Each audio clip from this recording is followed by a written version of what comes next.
Good morning, good afternoon, or good evening, Professor, depending on what time you're listening to this recording.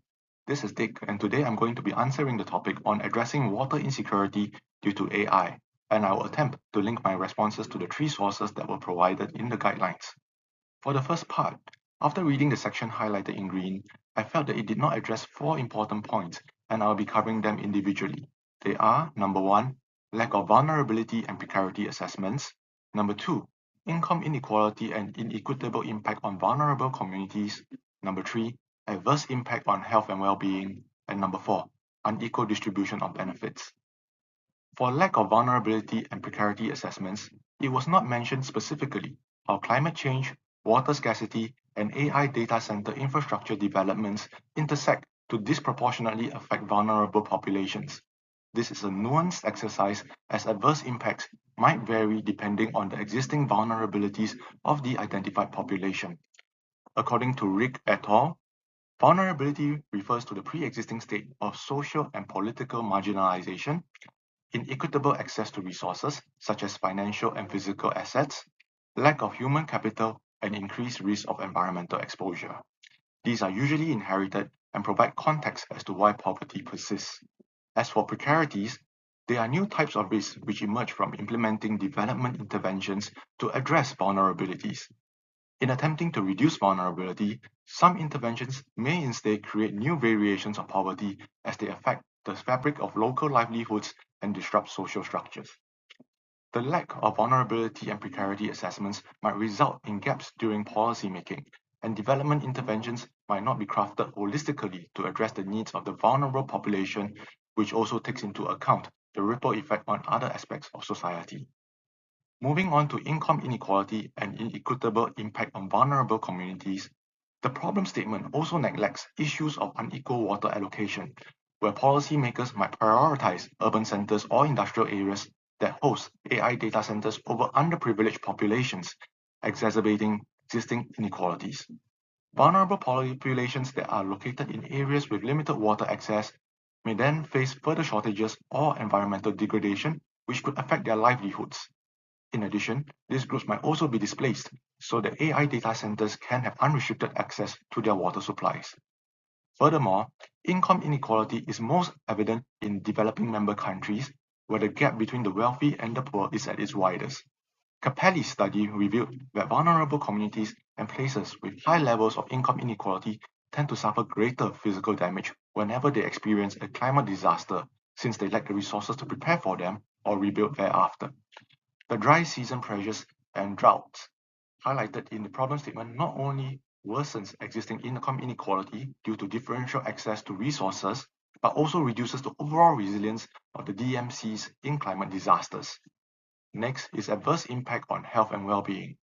Vulnerable communities with already limited water resources now face further competition from AI data centers for their water supply.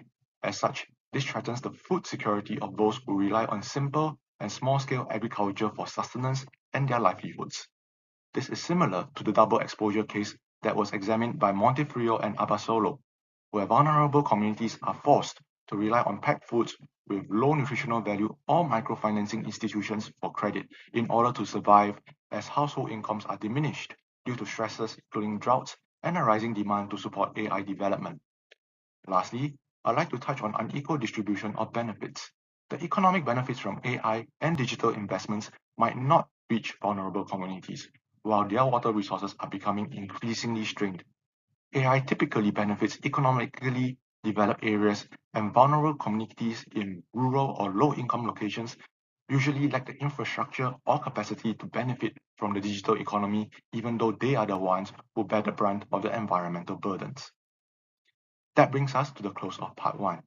For part 2, we are going to identify which of the 5 policy recommendations for DMC governments are likely to be considered as a good response to the problems according to Guzman, and which ones she is likely to be worried about, as well as the reasons for our conclusion.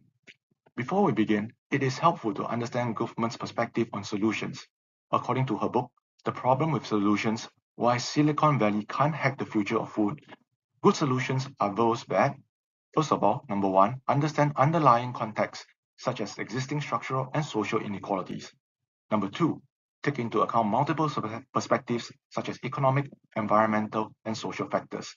Number 3, promotes equity, inclusion, and ecological sustainability.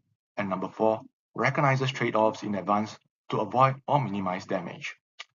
She is also skeptical of quick fix solutions that are usually, or should I say, usually present themselves in the form of technology and innovation, as they are characterized by narrow, scalable fixes, which are often overlooking, or rather often overlook systematic inequalities.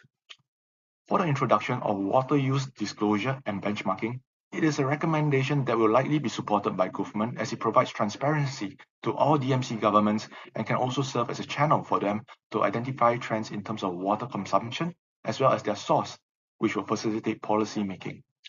Developing water smart permitting and zoning is also one that fits well with government's philosophy and approach.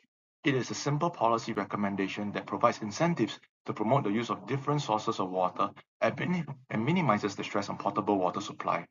Prior to implementation, DMCs would be required to study the ground in order to promote this initiative, and this provides an opportunity for the vulnerable populations to have their voices heard. Lastly, community and stakeholder inclusion ensures that social safeguards are in place for peri-urban communities and involves soliciting feedback from the public, which is a key characteristic of a good solution that would sit well with government's philosophies. As for promoting circular water and advanced cooling and strengthening urban water and climate governance, government will probably be concerned with these two policy recommendations, mainly due to 3 reasons.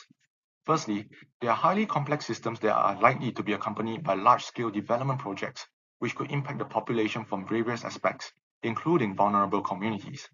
Secondly, the benefits might not be as evident for vulnerable communities as they do not have the capacity or infrastructure to enjoy them post-implementation.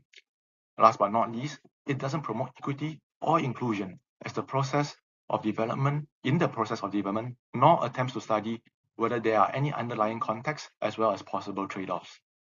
With that, I have come to the end of my presentation, and I hope you enjoyed listening to it as much as I had preparing for it. Thank you, Professor, and take care.